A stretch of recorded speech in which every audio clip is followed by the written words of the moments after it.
याद है वो जमाना जब भारत की सड़कों पर हर दूसरे हाथ में माइक्रोमैक्स का फोन दिखता था।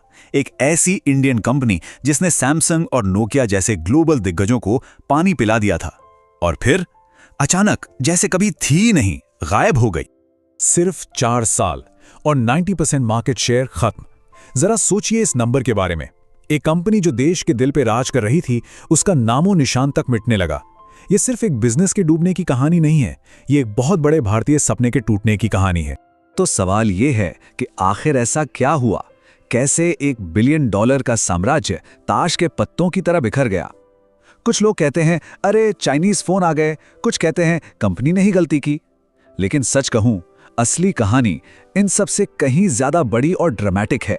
ये कहानी है एक परफेक्ट स्टॉर्म की। चलिए शुरू से समझते हैं। इस कहानी के हीरो हैं राहुल शर्मा, दिल्ली के एक मिडिल क्लास परिवार का लड़का जिसकी आंखों में सपने बहुत बड़े थे। 2000 के दशक की शुरुआत में जब मोबाइल फोन एक लग्जरी हुआ करता था, हम सब पीसीओ बूथ पर लाइन लगाते थे, है ना? राहुल ने वहीं एक बहुत बड़ी प्रॉब्लम देखी। इन बूथों में लैंडलाइन कनेक्शन लगवाना भाई साहब बहुत महंगा, मुश्किल और मेंटेनेंस वाला काम था। तो यहां आया राहुल का जीनियस आइडिया। उन्होंने सोचा, क्या हो अगर लैंडलाइन को ही हटा दिया जाए। उन्होंने एक ऐसा डिवाइस बनाया जिसमें लैंडलाइन की जरूरत ही नहीं थी। बस एक सिम कार्ड डालो, एंटीना लगाओ और आपका पीसीओ चालू। कोई तार का झंझट नहीं, कोई लंबा इंतजार नहीं। ये आइडिया इतना जबरदस्त था कि उस वक्त के राजा नोकिया ने उन्हें अपने लिए ये डिवाइस बनाने का कॉन्ट्रैक्ट दे दिया। बिजनेस रॉकेट की स्पीड से चल रहा था और फिर अचानक एक दिन नोकिया का फोन आया, हम ये बिजनेस बंद कर रहे हैं। एक पल में सब खत्म। राहुल के पैरों तले जमीन खिसक गई। फैक्ट्री, माल सब दांव पर था। और उसी एक पल में, उस संकट के बीच, उन्होंने एक ऐसा फैसला लिया जिसने इंडियन टेक की हिस्ट्री लिख दी। अगर नोकिया नहीं बेचेगा तो हम बेचेंगे। और यहीं से जन्म हुआ माइक्रोमैक्स का। उनका फॉर्मूला बहुत सिंपल था। भारत की असली प्रॉब्लम पकड़ो, उसका एक सस्ता और सरल सॉल्यूशन बनाओ और उसे जनता तक पहुंचा दो। उनकी पहली बड़ी कामयाबी थी X1 आईफोन। उन्हें पता था कि भारत के गांवों में बिजली की बहुत बड़ी समस्या है, तो उन्होंने एक ऐसा फोन बनाया जिसकी बैटरी एक बार चार्ज करने पर 30 दिन चलती थी। सोचिए, ये गेम चेंजर था। फीचर फोन का किला तो जीत लिया था, पर असली जंग तो अभी बाकी थी। माइक्रोमैक्स की नजर अब भारत के स्मार्टफोन मार्केट के ताज पर थी। और फिर आया कैनवास। भाई वो सिर्फ एक फोन नहीं था, वो एक क्रांति थी। महंगे विदेशी स्मार्टफोन्स को सीधी टक्कर देने वाला एक भारतीय फोन। कॉलेज के स्टूडेंट से लेकर ऑफिस जाने वालों तक कैनवस एक स्टेटस सिंबल बन गया था। माइक्रोमैक्स अब सिर्फ एक ब्रांड नहीं था, वो एक इमोशन था। और इसके बाद कंपनी ने जो रफ्तार पकड़ी वो देखने लायक थी। 2008 में पहला फोन लॉन्च किया, 2014 आते आते नोकिया जैसी कंपनी को पीछे छोड़ दिया और 2015 तक कंपनी की वैल्यू $3.5 बिलियन के पार पहुंच गई। ये किसी सपने के सच होने जैसा था। जरा सोचिए, 12,000 करोड़ की कंपनी, भारत का दूसरा सबसे बड़ा स्मार्टफोन ब्रांड। पैसा और पावर का लेवल ये था कि हॉलीवुड के वुल्वरीन ह्यू जैकमैन उनके ब्रांड एम्बेसडर थे। माइक्रोमैक्स आसमान की बुलंदियों पर था। ऐसा लग रहा था कि अब इन्हें कोई नहीं रोक सकता। पर कहते हैं ना, बड़े तूफान से पहले अक्सर खामोशी होती है।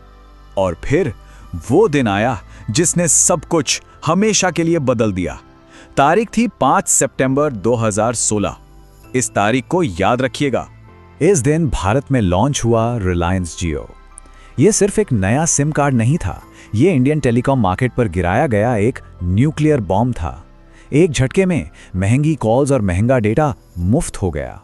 3G टेक्नोलॉजी रातों रात कबाड़ बन गई और पूरा देश 4G की लहर पर सवार हो गया। और इस एक ऐलान ने माइक्रोमैक्स के पूरे साम्राज्य पर सीधा हमला कर दिया।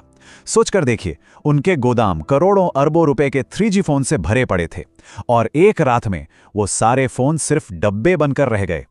उनकी सबसे बड़ी ताकत अब उनका सबसे बड़ा बोझ बन चुकी थी। ये पहला और सबसे जोरदार झटका था। पर मुसीबत कभी अकेली नहीं आती। एक तरफ जियो का ये झटका था, तो दूसरी तरफ भारत के दरवाजे पर एक और तूफान दस्तक दे रहा था। चीनी कंपनियों की फौज। ओप्पो, वीवो और शाओमी जैसी कंपनियां बिल्कुल सही समय पर पूरी तैयारी के साथ मार्केट में उतर गईं। और यहीं पर माइक्रोमैक्स के लिए खेल खत्म हो गया। एक तरफ माइक्रोमैक्स अपने 3G स्टॉक के मलबे में दबा हुआ था और दूसरी तरफ ये चीनी कंपनियां 4G टेक्नोलॉजी में एक्सपर्ट्स थीं। जिस 4G की लहर पर पूरा भारत सवार हो रहा था, ये उस लहर पर सर्फिंग करने के लिए पहले से ही तैयार थे। अब आप सोच रहे होंगे, पैसा तो था, माइक्रोमैक्स ने 4G फोन क्यों नहीं बनाए? जवाब इतना सीधा नहीं है। वो बनाना चाहते थे, लेकिन बना नहीं सकते थे। देखिए, फोन के पार्ट्स की दुनिया का एक कड़वा सच है। जो भी लेटेस्ट टेक्नोलॉजी, सबसे अच्छा कैमरा या प्रोसेसर होता है, वो सबसे पहले एप्पल और सैमसंग जैसी बड़ी मछलियां खरीद लेती हैं। माइक्रोमैक्स लाइन में इतना पीछे था कि जब तक 4G पार्ट्स खरीदने की उनकी बारी आती, टेक्नोलॉजी पुरानी हो चुकी होती। वो पैसे लेकर खड़े थे, पर उन्हें लेटेस्ट माल बेचने वाला कोई नहीं था। तो ये था वो 1-2 पंच। एक तरफ से जियो की 4G सुनामी ने उनकी नींव हिला दी और दूसरी तरफ से चीनी कंपनियों के हमले ने उन्हें मार्केट से ही बाहर धकेल दिया। माइक्रोमैक्स एक ऐसे जाल में फंस गया था जहां से निकल पाना नामुमकिन था। और नतीजा वो आपके सामने है। 2015 में मार्केट का बादशाह और 2019 तक गुमनामी के अंधेरे में खो गया।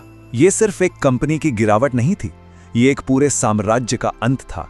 तो ये कहानी किसी एक गलती की नहीं है, ये एक परफेक्ट स्टॉर्म की कहानी है, जहां मार्केट, टेक्नोलॉजी और किस्मत सब ने मिलकर एक इंडियन चैंपियन को हरा दिया। पर यह कहानी एक बहुत बड़ा सवाल भी छोड़कर जाती है। क्या कोई भारतीय ब्रांड इस चक्रव्यूह को तोड़कर फिर से टॉप पर पहुंच सकता है? इस बारे में आप सब क्या सोचते हैं? क्या कोई इंडियन ब्रांड फिर से स्मार्टफोन मार्केट का किंग बन सकता है? अपनी राय नीचे कमेंट्स में जरूर बताइएगा।